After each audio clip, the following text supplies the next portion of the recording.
अगले दिन जैसे ही राजा भोज ने सिंहासन पर बैठना चाहा तो दूसरी पुतली बोली, जो राजा विक्रमादित्य जैसा गुणी हो, पराक्रमी हो, यशस्वी हो, वही बैठ सकता है इस सिंहासन पर।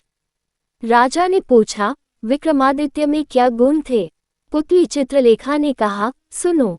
एक बार राजा विक्रमादित्य की इच्छा योग साधने की हुई। अपना राजपाट अपने छोटे भाई भर्तृहरि को सौंपकर अंग में भभूत लगाकर जंगल में चले गए। उसी जंगल में एक ब्राह्मण तपस्या कर रहा था। देवताओं ने प्रसन्न होकर उस ब्राह्मण को एक फल दिया और कहा, जो इसे खा लेगा वह अमर हो जाएगा। ब्राह्मण ने वह फल को अपनी पत्नी को दे दिया। पत्नी ने उससे कहा, इसे राजा को दे आओ और बदले में कुछ धन ले आओ। ब्राह्मण ने जाकर वह फल राजा को दे दिया। राजा अपनी रानी को बहुत प्यार करता था। उसने वह फल अपनी रानी का दे दिया। रानी का प्रेम शहर के कोतवाल से था। रानी ने वह फल उसे दे दिया। कोतवाल एक वेश्या के पास जाया करता था। उसने वह फल वेश्या को दे दिया।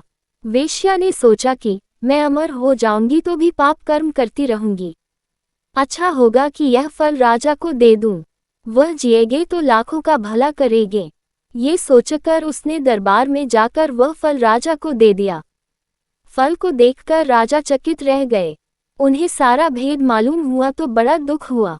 उसे दुनिया बेकार लगने लगी। एक दिन वह बिना किसी से कहे सुने राजघाट छोड़कर घर से निकल गए। राजा इंद्र को यह मालूम हुआ तो उन्होंने राज्य की रखवाली के लिए एक दूत भेज दिया। इधर जब राजा विक्रमादित्य की योग साधना पूरी हुई तो वह लौटे। दूत ने उन्हें रोका। विक्रमादित्य ने उससे पूछा तो उसने सब हाल बता दिया।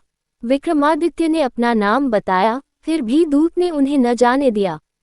बोला, तुम विक्रमादित्य हो तो पहले मुझसे लड़ो। दोनों में लड़ाई हुई। विक्रमादित्य ने उसे पछाड़ दिया।